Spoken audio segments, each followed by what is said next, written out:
You've just found your way to CX in the Wild, Season 2, where Dennis Wakabayashi is again on safari around the world, capturing candid conversations with the leading executives in the customer experience and marketing industries. And now, let's step into this episode of CX in the Wild.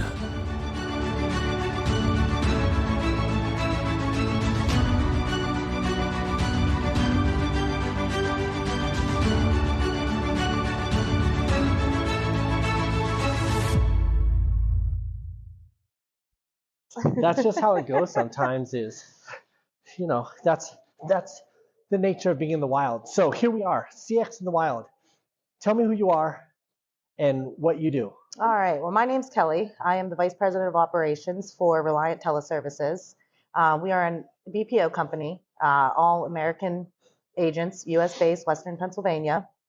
And I oversee all of operations. So we also have a fulfillment department. I see that as well. But we're here to take calls for people. Here's why I stopped you, dragged you onto this podcast. I see a lot of BPOs. I see a lot of outsourcing, and I never have seen anyone doing it based in the United States. And so I was fascinated. Plus, I'm from Texas, and y'all had on cowboy hats. So I thought I need to talk to these folks. Can you tell me more about the history of your business? Why are you here at Customer Contact Week? All right. So we opened in 2005. We have a core product that we own, which is a credit card offer. We do our own customer service for that, and we found out that we were really good at it. So it all started with the J. Peterman Company. That was the first company that we did call center work for.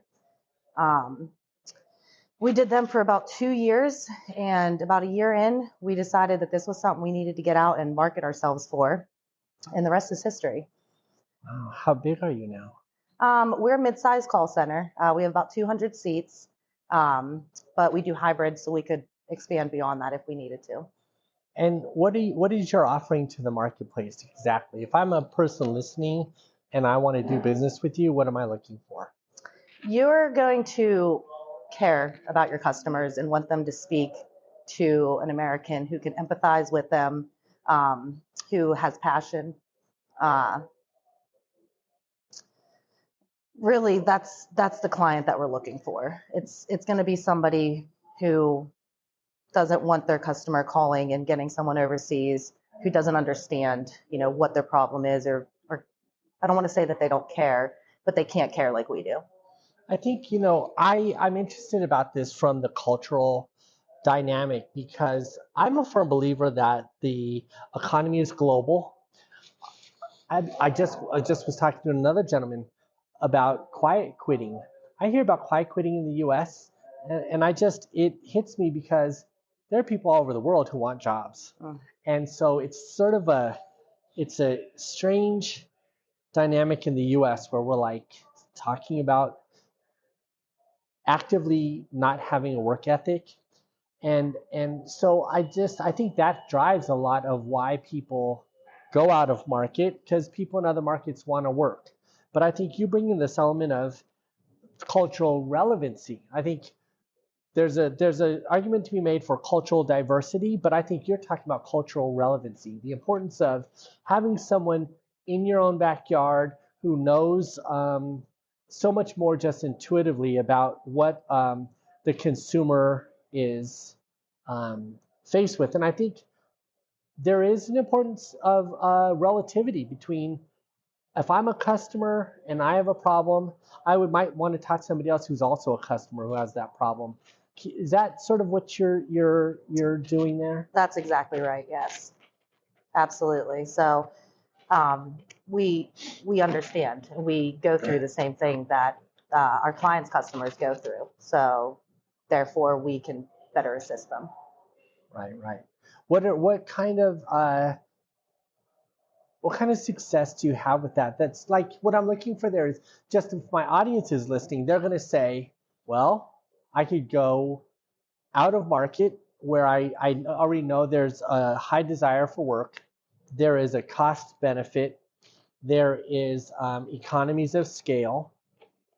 but I see you nodding. Maybe some of that's available right here in the United States? It is. And I know when people think BPO, they automatically think overseas. And it a lot of times just comes down to the dollar, that it's cheaper, for them. But if you sit down and look at the numbers, it's really not that expensive for the quality that you're going to receive, from having a domestic call center handle your clients for you, your customers for you.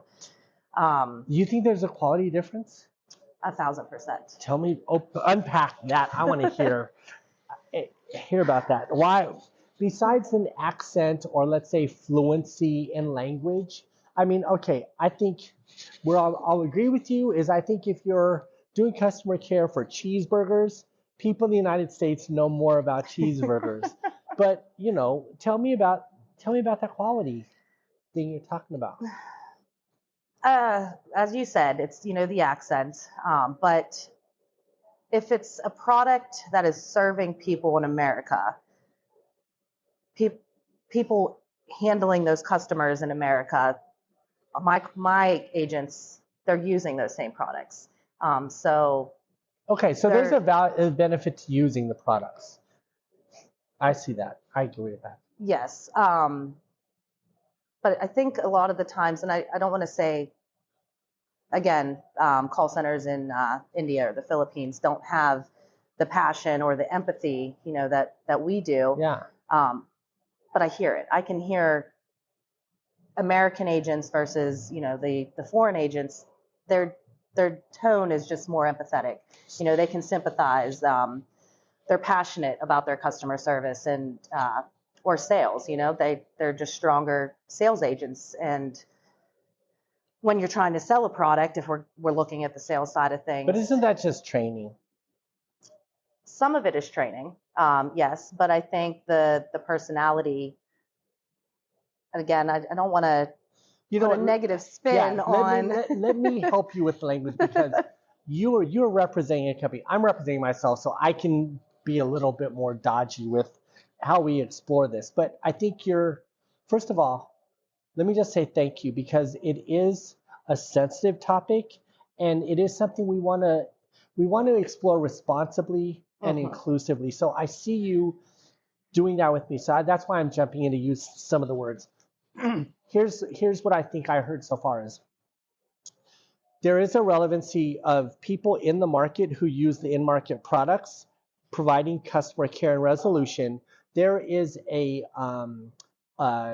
there's just a familiarity that maybe you don't get if you're in a different country. It's like when I go to visit another country, as much as I love visiting Italy, I'm a little bit out of context. Even if I'm friendly, even if I'm warm and I want to be there and I'm happy, there's a little bit of the context is a little bit different. So I think if I'm being thoughtful about your business, you have one of the unique advantages is just simply in-market context. That's exactly right. And that's not really a statement about people. It's like it's a fact of being located. So that's one advantage to working with your company. Absolutely.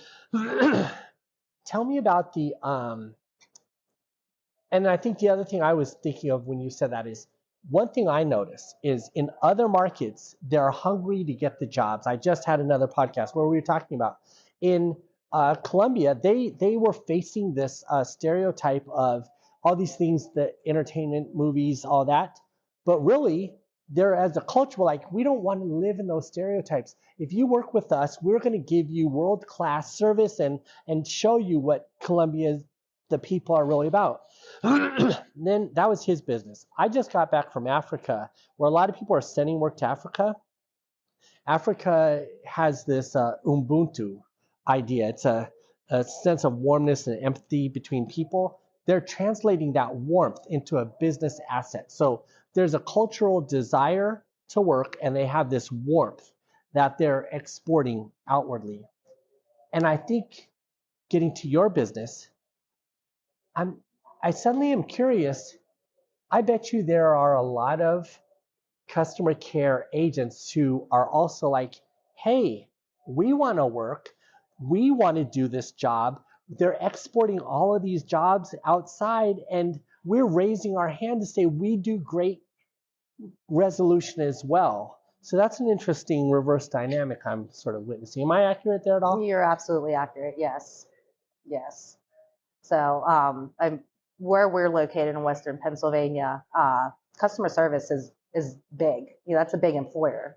And by moving call centers offshore, we're taking those jobs away from them.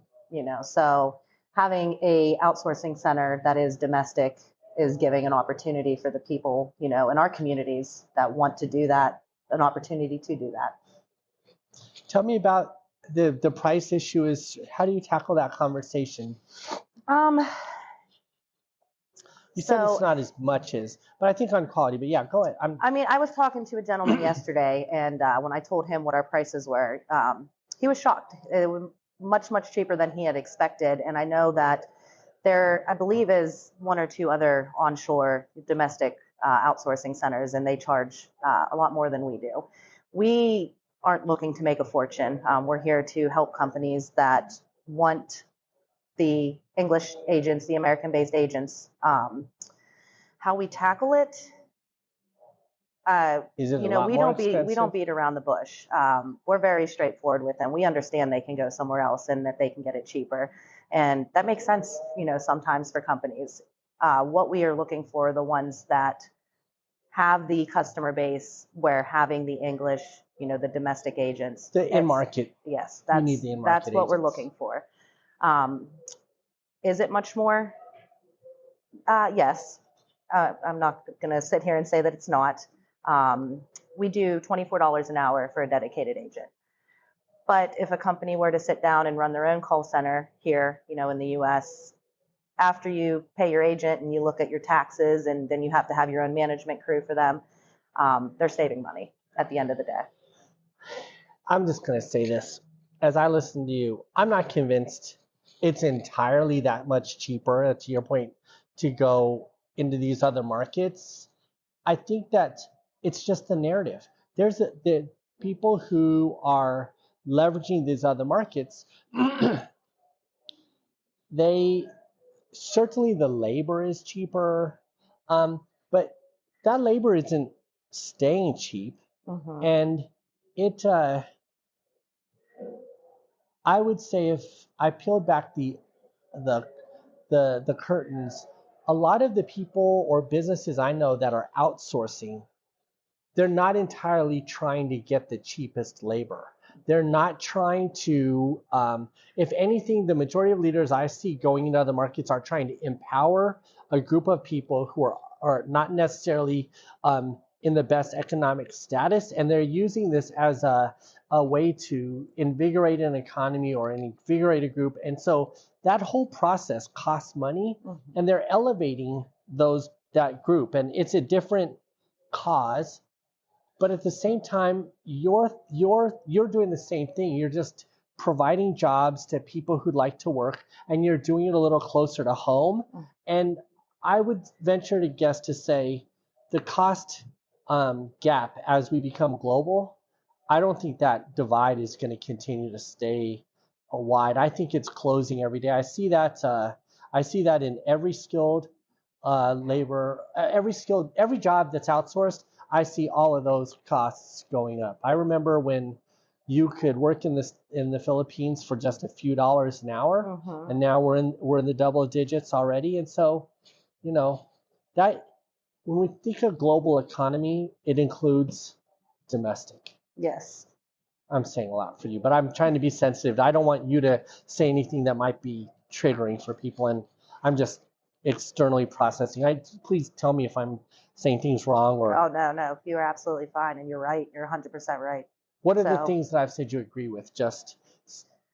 Well, I agree with the economies in the other countries, growing, and that price gap is not going to be so different. We see it here. I mean, we've had to increase our agents' pay recently, with the way things have gone with inflation. Yes. We haven't increased our rate, since doing that. So. Oh. Yes, we stand, again, we're not in it to make a giant profit. Of course, we're a business. Every business has to make money to operate. That's why you're in business. But we're passionate about customer service too. And we care about our communities. The owner of our company, he is a very big figure in our community.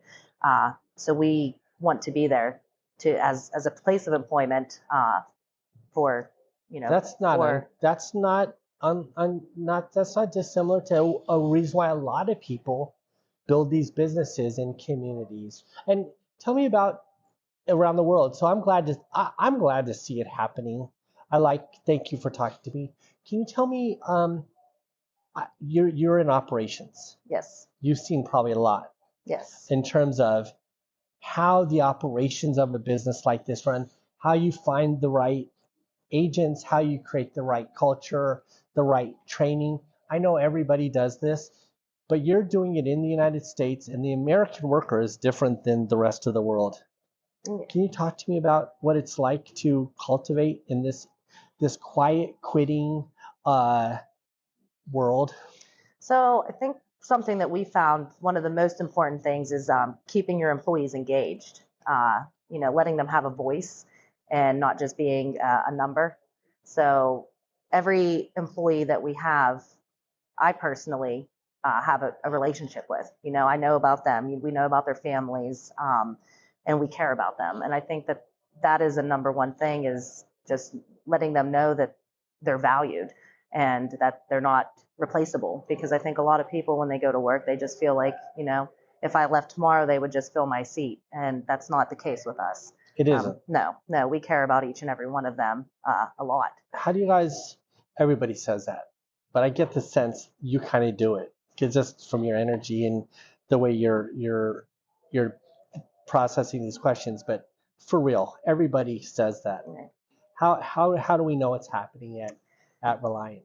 I guess, so for me, I'm very passionate about my team. They're like a family. I tell them I see them more than I see my actual family.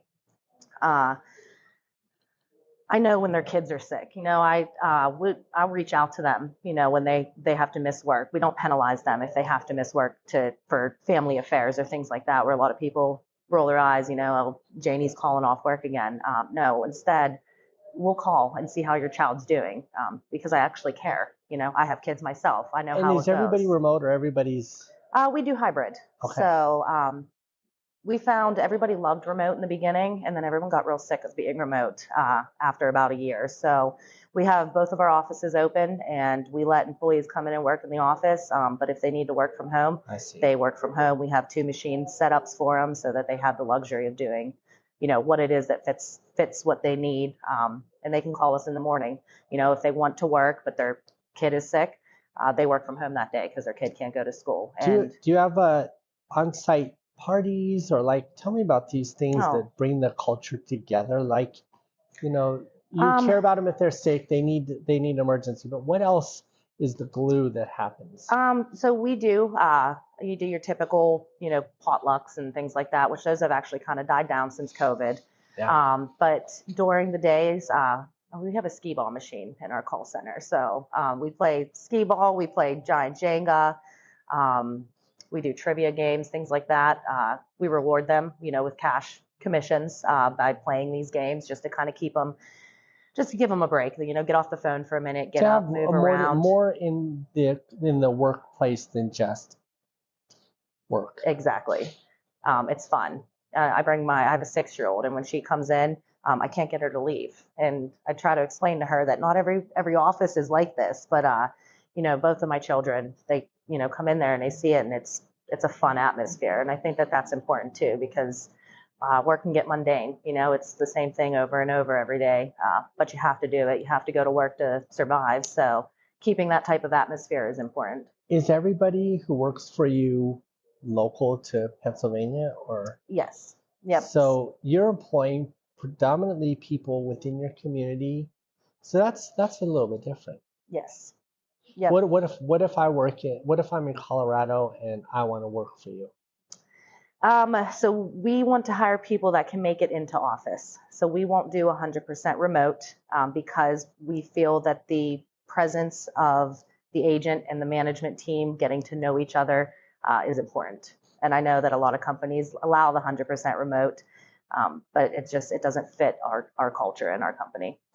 You really are talking about culture and community and context, and that's an interesting dynamic that I think I'm glad you talked to me. Is there something, if I'm a business owner and I'm out there and I think, I want to also invest locally in the United States with Reliant, what's the perfect customer for you? The perfect customer would be somebody with a customer base or has a product that we are using in the U.S. That my agents would know, For that they would instance, give me some understand. examples. Well, something we just did was, and this isn't really a product, but we just did disaster relief calls for the Red Cross for Hurricane Ian. Okay. That's something that you need to keep domestic. Yeah. And those were tough calls. People in distress, but my agents sympathized. They were there. They supported the callers. We seen tears. We cried together. Yeah. But then we had at the end of it, some better news as people were being found. So then we cheered, with the callers that things, took a positive spin. We're looking for things like that where they need that empathy, they need that sympathy.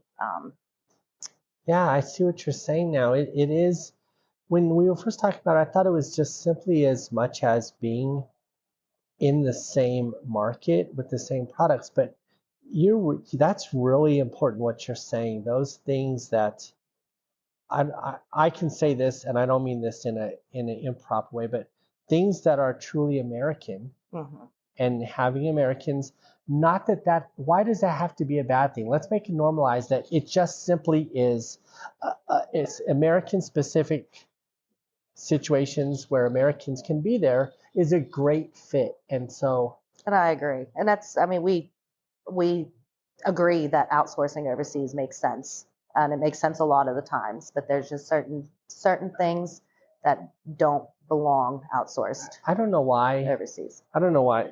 I'm in Texas and you're in Pennsylvania, but sometimes I feel like I'm really cautious about saying American things for, trying to match up American people with American things, because I want to be conscientious. You're even saying you're inclusive of the business practices, the business models where it makes sense. I don't know why.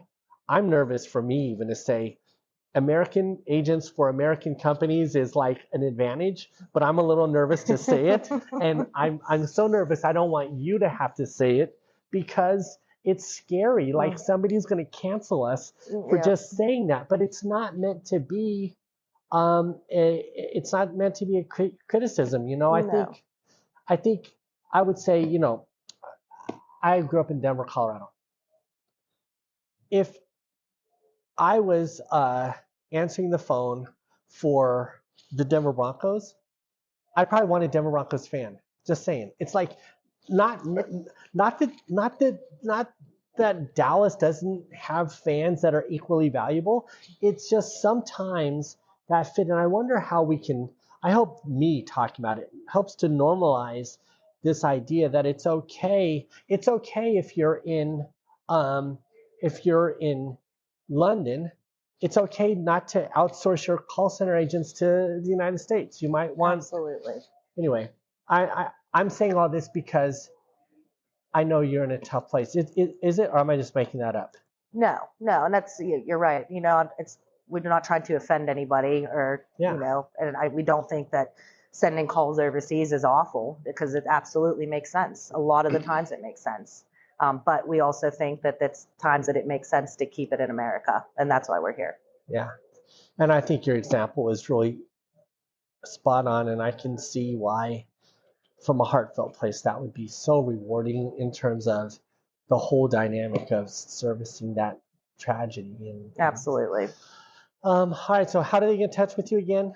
Well, they can. Your business if they want to get in Yep, touch they with you? can find our webpage, ReliantTeleservices.com, and they can contact us right through there. We're also on LinkedIn, Reliant Teleservices through LinkedIn. If you're at CCW, find us here. We're in booth 219. But yeah, we're out there. So. Well, thank you so much for talking to me. Is there anything else I missed that you might want to share with an audience? Not trying to put words in your mouth, but if there's anything else, I love your story. I appreciate that you took the time to talk to me about it because it is a little bit of a niche topic. Yeah, no, I appreciate your time and I appreciate you letting me be heard. All right, thank you. Thanks for joining us for this edition of CX in the Wild. If you've enjoyed the show today, please share it with someone else who appreciates this kind of original content. And be sure to visit denniswakabayashi.com to catch up with Dennis or find out where we're going to be on our next CX in the Wild adventure.